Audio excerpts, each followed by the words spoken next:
Now, on 105.9 FM and streaming worldwide on the WMAL app. O'Connor and Company.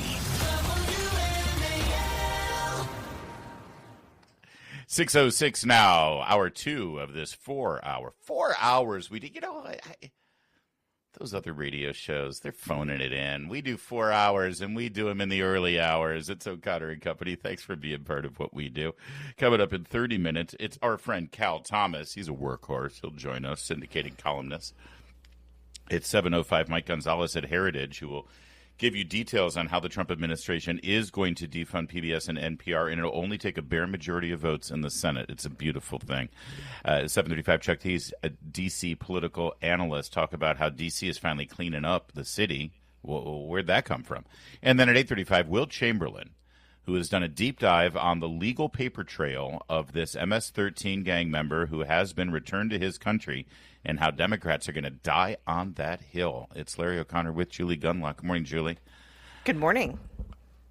I guess Democrats don't quite know what they stand for, right? Here's the thing. I've been mentioning this forever. For 10 years, the Democrats have identified themselves basically with one factor. What did Democrats stand for? Opposing Donald Trump. That's been it.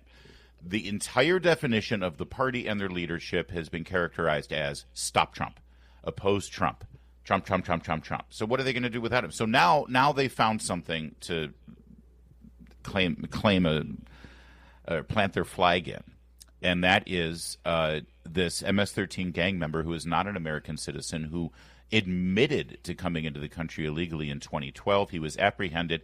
He was ordered to be deported in 2019. Yep. He now has finally been deported, as Will Chamberlain, who, as I just mentioned, has done a deep dive of research on this story. He said the scandal is not that he was returned to his home country of El Salvador in 2025. The scandal is that it took 7 years for him to be ordered to be deported in the first place in 2019, and the secondary scandal is that deportation never happened. Right. And before, by the way, we get into what the Democrats are doing here and all the grandstanding, let me just, real fast, because you get so much misinformation out there. Two immigration judges have ruled that this person is a member of the MS-13 gang. The only evidence that has ever been presented to deny that he is a member of the MS-13 gang is his own testimony. Do you know how many people who are gang members, actual, real, bona fide gang members, who deny that they're members of those gangs when they're facing deportation and facing a judge? That would be all of them. Right. All of them. Right, yes. Even the guy with the MS-13 tattoo on his face stands in front of a judge and says, no, Your Honor, I don't know MS-13. No, I'm not a member. So when everybody says, well, it hasn't been proven that he's an MS-13 gang member, you've got federal authorities, you've got investigators, you've got members from DHS and the Justice Department all testifying in court in front of a judge saying, yes, he's a member of the MS-13 gang. And you've got judges looking at the evidence, weighing it, and saying, yeah, it looks like you are a member of the MS-13 gang. All right. So you've got that lie. But then you've got this other lie. Well, he thought if he was going to return to El Salvador, his life was threatened. Let me just explain something real fast. We do have people say that a judge granted him asylum based on those grounds. All right. Let me deliver the facts. And sadly, even trusted news agencies on stations that you may trust, for some reason, don't have these facts. They're readily available. If an idiot high school graduate like me can find this information, anybody can find this information. All right? He has never been granted asylum. Ever. He found one judge who believed his sob story that back in El Salvador, his life was threatened by the 18th Street gang. And that judge said, okay, you can't deport him because his life is in danger. The only evidence that his life was in danger by the 18th Street gang was his testimony. And that testimony came in the 11th hour. Julie, he was in front of multiple judges during the deportation process, and he was ruled that he should have a deportation order. It wasn't until the very last appeal when he said, if you send me back, I'm going to get murdered by the 18th Street Gang. He never mentioned that before. Right. All right. Now, let me just give you more information because I've actually read about this. Anybody in the media can do this. Any teleprompter reader on CNN can do this. Anybody who opens up a microphone and talks about this story could have researched it the way I did. So let me give you more research that I did. He claimed that the 18th Street Gang was going to murder him because of some dispute over his mother's business. His mother made pupusas in El Salvador, which, by the way, are delicious. I don't know about his mother's pupusas. I'm assuming his mother's pupusas were fabulous. I like a good pupusas. When he made this claim, his mother's business was no longer active in El Salvador. So if there was a dispute over his mother's business, the mother's business was gone. Okay, that's item number one. But item number two, as of today, April 16th, 2025, the 18th Street Gang, who he claimed would murder him if he went back to El Salvador, no longer exists. There is no 18th Street Gang in El Salvador.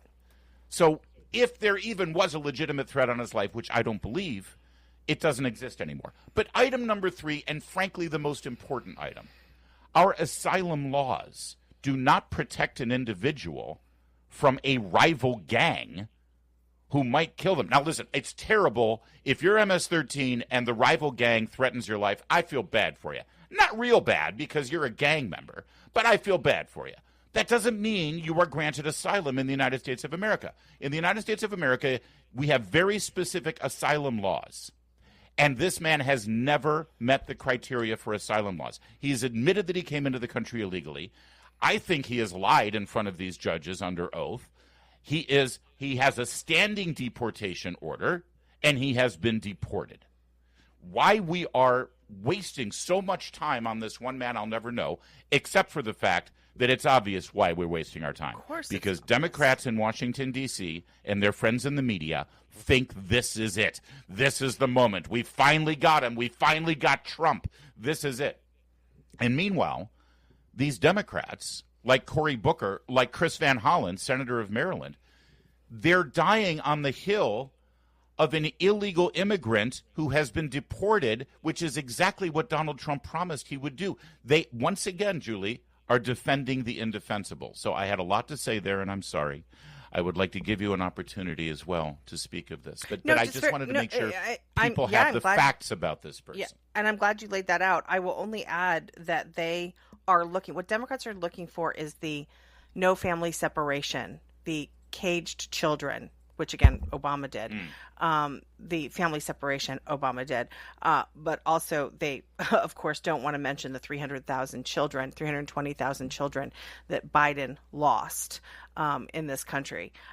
They want there to emerge a hero. Not sure this guy is the one. Andy No is reported yesterday that the wife, who the left keeps trotting out also, that the wife of this man, to say, oh, I'll never give up on my husband. Now it turns out that she has a domestic violence claim against him in Maryland. So, that's a slightly inconvenient development there. But again, I think the left is, and the Democrat Party is really looking for a hero. And they're looking for that issue that's going to, alight white women in this country. I think this guy is going to prove to be quite an inconvenient representative of that effort. Yeah. Cory Booker, senator from New Jersey, said that he's going to lead a trip to El Salvador to push for the release for this gang member, who again is a Salvadoran citizen. If the United States facilitates his return to America, he will be tried immediately. They should do it at the Miami International Airport. Fly him in, have the hearing right there at the airport, and deport him. I also want to go to a tropical location for Easter. Let them go. Let them stay down there. It's like a free trip. So Cory Booker's going to El Salvador. Shu Wang, who is a PhD candidate in history at Princeton, was jailed in Iran. He's a New Jersey resident, Shu Wang, who is an American citizen and was jailed as an American hostage in Iran. His senator, Cory Booker, never did anything for him. Yep. Didn't speak about it, didn't say a word for Xu Wang. But now his Senator Cory Booker is going down for this MS-13 gang member. Also, one other thing, Senator Chris Van Hollen, who has been calling this man a Marylander, a Maryland man. Yeah, got to go take care of my Maryland resident, my constituent.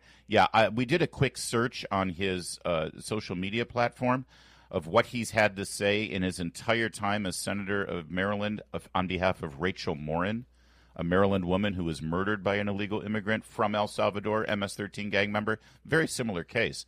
He has never said one word publicly on his social media on behalf of Rachel Morin, a Maryland woman. They think they've got a winner here. This story is an absolute outrage, and American voters see it for what it is. Will Chamberlain, who has done great research, much of the information that I gave you about this case I got from Will Chamberlain's research. He's going to be joining us at 8:35. It is 6:17. All right, so the Democrats, as I mentioned, Cory Booker is going to El Salvador. Senator Chris Van Hollen is going to El Salvador. They're all going to go to the mat for a man. And then I just want to, again, brief thumbnail. He entered the country illegally in 2012. He was discovered, sent for deportation in 2019. At the last minute, he claimed that his life was in danger, so a judge put a pause, never removed the deportation order. The deportation order is still there. Mm-hmm. He just put a pause on it. He's been living in this country illegally. By the way, how's he been working? Where's his money been coming from? Does he have somebody else's Social Security number? Did he have someone else's driver's license? Has he voted? And now we know that he was accused of domestic abuse against his wife, who is now making the rounds on CNN. He got sent to El Salvador, the country of his origin. And now you're hearing lies all the time, by the way. Well, the Supreme Court ordered his return. No, it didn't. You go look at again, these are all public records. The Supreme Court did not order that. What the Supreme Court said was a federal judge cannot compel the executive branch from doing that. And we don't have any control over a foreign citizen living in his country of origin. Yeah. How? Someone explain to me how this works. We send SEAL Team 6 down there to bust him out and bring him back? Right. So anyway, Caroline Leavitt yesterday was asked about this from the podium. In fact, she was asked by our friend Matthew Foldy, who was sitting in the new media chair. Matthew Foldy is a Maryland man. So I've been out with Matthew Foldy, and he got a paper cut, and I could smell the Old Bay coming from his bloodstream. That's what kind of Maryland man Matt Foldy is. So Foldy said, what's the administration's opinion of senators, Democrats, speaking on behalf of this guy? Here's Caroline Leavitt's answer.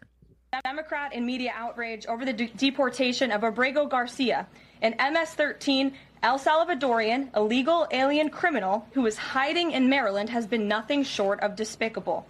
Based on the sensationalism of many of the people in this room, you would think we deported a candidate for Father of the Year. That's because, unfortunately, many in this country care more about this quote-unquote Maryland father, a legal alien MS-13 gang member, than a Maryland mother and an American citizen who was brutally murdered at the hands of a different illegal alien. Of course, I am referring to Rachel Morin. And if you didn't see yesterday, a Maryland jury found illegal alien Victor Antonio Martinez Hernandez guilty of murdering Rachel Morin in August of 2023. She was a 37-year-old mother of 5 who was jogging in an otherwise safe community northeast of Baltimore when this monster ambushed, strangled, and beat her to death before stuffing her brutalized body in a tunnel drain. The Morin family finally got justice yesterday, but they will never get Rachel back. Our hearts go out to Rachel's family, her 5 children, and her mother, Patty, who has suffered the unimaginable loss of her daughter. Yeah, and one more item on this from Caroline Leavitt. By that mention of Rachel Morin, if anybody in the room there reported it, was probably the first time that they ever have reported on that story about the Maryland mother. And here's Caroline Leavitt following up. Abrego Garcia was a foreign terrorist. He is an MS-13 gang member. He was engaged in human trafficking. He illegally came into our country. And so deporting him back to El Salvador was always going to be the end result. There is never going to be a world in which this is an individual who's going to live a peaceful life in Maryland because he is a foreign terrorist and a MS-13 gang member. Not only have we confirmed that, President Bukele yesterday in the Oval Office confirmed that as well. So he went back to his home country where he will face consequences for his gang affiliation and his engagement in human trafficking. So I guess, again, just on a pure political basis here, now that the facts have been delivered and everybody understands this story, on a pure political basis here, Julie, you've got Democrats who are going to the mat for this guy. And by the way, representing and demonstrating that they don't go to the mat for everyday law-abiding, tax-paying citizens of this country. Again, this is after we have, for more than a year now, watched Democrats take a back seat when it comes to the Americans being held in Gaza. I mean, you had Rick Grinnell going down to Venezuela and rescuing American hostages down there, kept in a prison in Venezuela that we didn't even know about because the media doesn't report on it. So you have Democrats, this is their champion, this illegal alien, this gang member. You have the media focusing more on this than they ever did the Americans held in Gaza or the Americans that were held in Venezuela. Yes. There was a hostage returned last week. Gorka was there to meet her at the airport, and I had no idea this woman was even being held overseas. So again, I think what this shows is just how despicable the media is for not focusing on Americans held overseas. Now they've got this champion, this guy, and I think the American people can detect that, oh, gosh, it seems like the Democrats and the media and the American media really only cares about Americans over here, illegally, gang members, over rescuing those people, those criminals, those gang members, not actual Americans who are being held overseas. Well, it's understandable for Chris Van Hollen because I'm pretty sure this guy voted Democrat, so that makes sense. Wait, he was in the country illegally. I'm sure he didn't vote. You should look into that. 624. Now on 105.9 FM and streaming worldwide on the WMAL app. O'Connor and Company.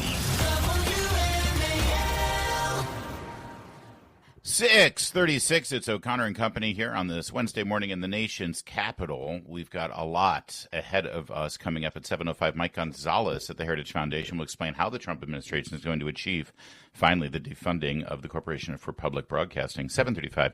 Chuck Pease, he's a D.C. political analyst, and talk about how D.C. suddenly has found religion, and they're cleaning up the graffiti and the streets and filling potholes. It's almost like they're trying to be a grown-up city and everything.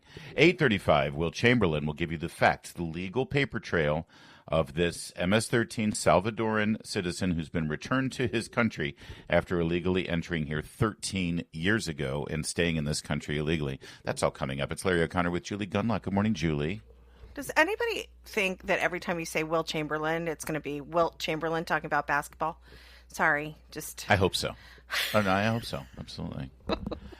Cal Thomas, people don't know this. He's about as tall as Wilt Chamberlain. He's a very tall man. And, by the way, he just missed the cut. He was supposed to be on that space flight with Gayle King and Katy Perry. But I don't know, were you late for the training or what happened there, Cal? Well, I tried to identify as a female, but they wouldn't let me on. I heard a friend of mine called it the ladies who launch. I just love that. I thought that was great. That is great. Here's to the ladies who launch. Well yeah. done. But I've been singing this morning another version of We Shall Overcome in light of Biden's coming out of intensive care yesterday and making a speech in Chicago, which he referred to colored kids going to segregated schools that he used to see. I mean, colored kids, what's next? I dare not speak the name. Yeah, you better not. Cal, it is. Listen, as a radio talk show host, let me just say that we here on this program cannot get enough of Joe Biden. So we need him to come out and deliver a speech every day. Makes our job easier. But it really does shine a light on the lie, the shameless lie that was perpetrated, that in some way this man was capable of being president. Well, I don't think there's any question about the great hypocrisy and and the great dereliction of duty is in the media, especially with these books, Jake Tapper and others who came out who were floating the notion that Biden was fine, and last time I saw him, he was engaged, he was articulate. Nancy Pelosi, all the Democrat leadership, they all lied to us. Now, we know politicians lie; it's part of the deal. But this was blatant, and it was injurious to the country. They should be ashamed of themselves. They should be asked to, testify before some kind of committee, at least to get the information out further. I just think it's pathetic. It really is. It's not the kind of journalism I started out with at NBC News in the 1960s, and it's certainly not the kind of journalism that America deserves. I want to get your thoughts. We just got done talking about this El Salvadorian gang member who was deported, and now the Democrats are fighting to bring him back. And there's now this trip plan, Chris Van Hollen, Cory Booker, going down to warmer climates for Easter to try to bust him out. What are your thoughts on this? Is this good optics? Oh, it's good. It's good for the Republicans. It's terrible for the Democrats. We now have two Democrat senators who are defending an illegal alien. Let's not forget the guy got here illegally. That's the basic thing. Okay, MS-13, you can have a debate on that and everything else, but he came to the country illegally, and I think it's going to make great optics for the Republicans. Maybe Cory Booker will speak to them for 24 hours, put the guards to sleep, and then stage a jailbreak. Cal, are they looking from a media standpoint? Are they looking for the no family separation, no case? Are they looking for that issue that sort of really compelled voters a few years ago when and to some degree helped fuel this the win for Biden over Trump? Do you think that they're looking for that emotional issue? Of course, because that's all they've got. They got at the border before it was closed. They had the crying women holding babies.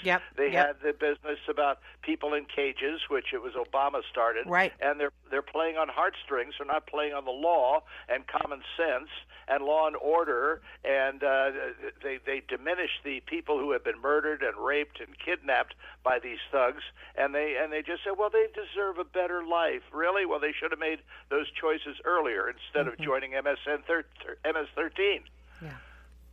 But somehow, I don't know how Donald Trump does this, Cal, but he's gotten them to defend. The whole narrative for Donald Trump is, I fight for you, I fight for America, I fight for the taxpayer, and those Democrats, they're fighting for everybody else, and they've played into this politically. Well, look at the ratings. They're just terrible for Democrats. They're down the 20 percentile. All they have now, they're coming back at Social Security again. They've been playing this game for 70 years. Evil Republicans want to cut your Social Security. That was the major part of Biden's speech in Chicago last night. That part that you could understand with the slurred words and the completed sentences. But they continue to play. It's all a lie. Nobody's cutting anybody's Social Security check.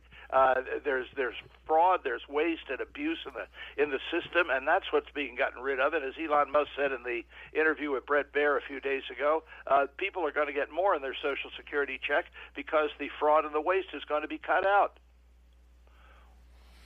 Cal, we gotta there, but honestly, would you go into space if you were strapped into a rocket like this? Like it's a space tourism thing. It's like a ride. Would you do that? Well, I think I'm too tall. I used to cover the space program, and I was a local reporter in Houston, and I climbed into some of these capsules, and I couldn't get in because I'm 6'7", and I just couldn't get in. Maybe parts of me could. I don't know, but I don't want to cut them off. Yeah, a lot of people don't know that. Before John Glenn was in the Mercury 7 program, he actually was one of the Munchkins from Wizard of Oz. A lot of people don't know that. Let me tell you my favorite John Glenn story. We were sitting across the aisle on an airplane once, and back then they only showed one movie. You didn't have a choice, and it was Apollo 13, and he was watching it. And afterwards, a lot of people came. He was in the Senate then. A lot of people came up to him asking for his autograph. So I'd known him for a while. I said, hey, John, they're not asking you for your autograph for your work in the Senate, don't you? He said, yes, I do. I said, good. Just wanted to know. That's 100% spot on. All right. Thank you so much, Cal. Always good to talk to you. Love it. Okay. It is 6:43. Mark Levin, weekdays 6 till 9 on 105.9 WMAL, making sense of the news. kind of a holiday tradition now that a lot of people love watching Home Alone movies because it happens over the Christmas season, right? And Macaulay Culkin gets left alone and turns into a Bugs Bunny cartoon with all the violence, and it's hilarious. People love it. And Home Alone 2 is distinctive, certainly because of that narrative, but also because of the cameo that then real estate magnate in Manhattan, Donald Trump, appeared in. He, of course, was the owner and boss of the Plaza Hotel. Macaulay Culkin in the Plaza Hotel in one of the iconic scenes stops in the lobby, asks for directions, and it's Donald Trump who gives it to him. And so the director of the movie, Chris Columbus, is now telling the San Francisco Chronicle in an interview that if he could, he wishes he could cut Trump's cameo. He says that it's become a curse for the movie, which, by the way, is kind of funny because it's probably the only reason people are streaming the damn thing right now and watching it. Right, exactly. It's iconic. Yeah, it's funny. I once had a conversation with a producer for The Apprentice and who had become wildly anti-Trump. And she, and I mean, sort of violently so. She's very upset, very emotional about it. And she said he was great entertainment, but he's a terrible man. And it was interesting to me that she was perfectly fine. She had a low opinion of him then, but she was fine to put him on screen and to use him to make money and to have this show, but somehow, and to affect the culture and influence people. But then, but not in the White House. Right. And it's just interesting that this double standard that how they have no problem elevating people. Now, I'm not saying that Trump was a terrible person. I'm just saying they have no problem elevating people that they disagree with until he, right. Yeah. I would love to know how many movies Chris Columbus directed that were financed by Harvey Weinstein. But he won't say that those movies are in some way a curse or anything like that, right? Or God forbid, starring Val Kilmer, but that's a whole other story. By the way, one other thing that is really noteworthy in this interview. So he says he wishes he could cut the scene, right? The director of the movie, and yet he admits. Listen to that. We screened the film in Chicago, and when that moment came on screen, the audience went crazy. They cheered and they cheered. They thought it was hilarious. So he's admitting that it's a great scene. He's admitting that the audience loves it, but now he wishes he could cut it. Really quickly, you know why this bothers Chris Columbus? This is his legacy. Think about it. This guy has made I don't know how many movies, and think about it. He's going to be remembered for casting Donald Trump. His legacy, his most famous moment, is this movie that features Donald Trump. It's delicious. I honestly, to tell you the truth, I don't know if that's his legacy. I think of him as the director of the first 2 Harry Potter movies. I think of him as he's done a lot of other movies. If he would just shut his mouth, people probably wouldn't even remember it. Exactly.